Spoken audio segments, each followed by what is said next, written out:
We have learned in separate videos about the pasuk of Shema and the sentence of Baruch Shem Kivod.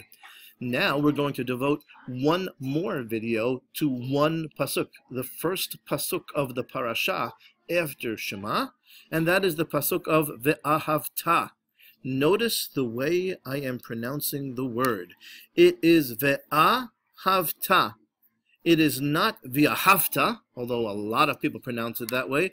That is not the way it is to be pronounced. It is Ve'ahavta, because the vav is a special vav that you know of as the vav hahipuch. It is the vav put in front of a word which changes the tense. If it were Ve'ahavta, it would mean, and you loved. Ve'ahavta means you will love or you should love et Hashem Elokecha, the Lord your God. So do your best to pronounce it Ve'ahavta, as you see the ta'amim on it, Ve'ahavta. Try to pronounce it that way. You should love Hashem your God in three ways. Bechol levavcha, usually translated with all your heart. Uvechol nafshecha, usually translated with all your soul. Uvechol me'odecha, usually translated with all your might. But what do these three ways of loving Hashem mean? Well, bechol levavacha, the rabbis noticed that it didn't say the word libcha, your heart. It had two vets.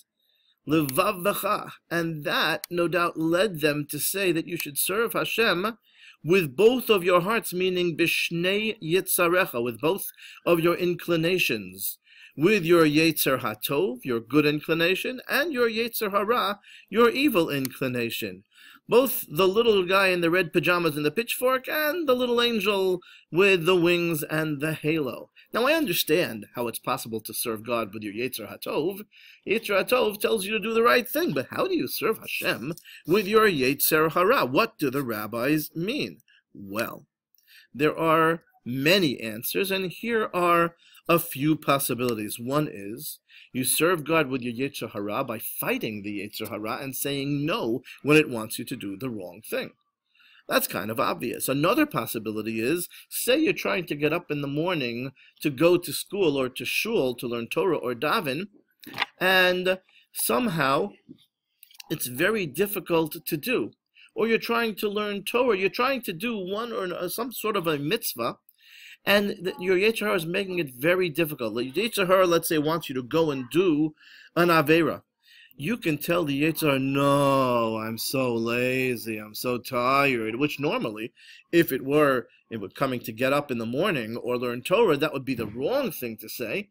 But you can use that Yetzer Hara of being lazy in order to stop yourself when your Yetzer Hara is to do an Aveira.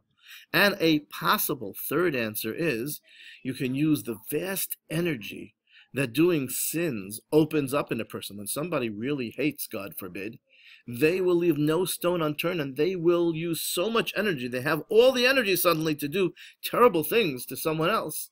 If they do tshuva, they still have that energy, and they know what that energy means, and they can use that energy for good things.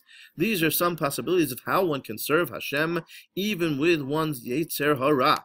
Uvechol nafshecha, the rabbis say, serving God with your soul, with your life, means afilu notel et nafshecha. Even if Hashem demands of you your life, that you give up your life, chas v'shalom, which is kiddush Hashem, meaning sometimes people are asked to do terrible things like do avodah zarah or kill another person, and then they have to say, no, I will not. Even if the other person threatens to kill them, they must rather die than do certain sins. This is called dying al kiddush Hashem. We prefer, and we hope that we all have the chance to live and make Kiddush Hashem through what we do, but we have to also be ready if, God forbid, Hashem demands that we do Kiddush Hashem by giving up our lives. And in fact, the most famous example is that of Rabbi Akiva, who was one of the greatest rabbis of the Mishnah, but he also lived in the time of the Romans. And the Romans made terrible decrees, and eventually they executed Rabbi Akiva by torturing him first with combs of iron and eventually killing him because he refused to abide by their decrees and continued to teach Torah.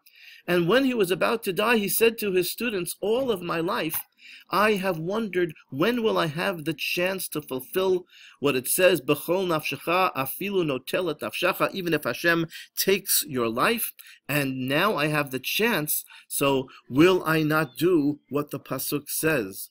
So again, we hope never to be in such a situation, but we're inspired by Rabbi Akiva's self-sacrifice to be able to serve Hashem under all circumstances. And finally, we serve Hashem b'chol me'odecha.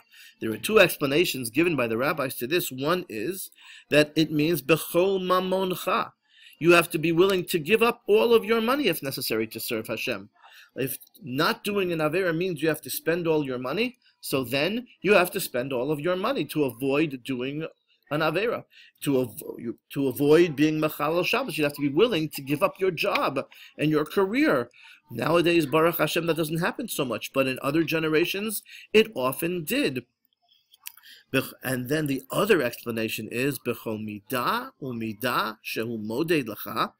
Every type of behavior that Hashem shows you, every way Hashem treats you, have a modelo, you should thank Him. In other words, you shouldn't say thank you when He does things that you like, and say that reject Him when He does things that you don't like. You have to accept whatever Hashem does and realize that ultimately it is for the good, gam zu litova, that it just is a hidden form of good. That's very difficult when it feels like something terrible, chas v'shalom, is happening.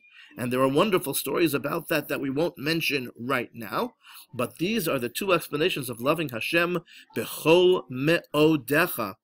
Now, of course, a question which remains is, how is it possible to command someone to love another being or another person?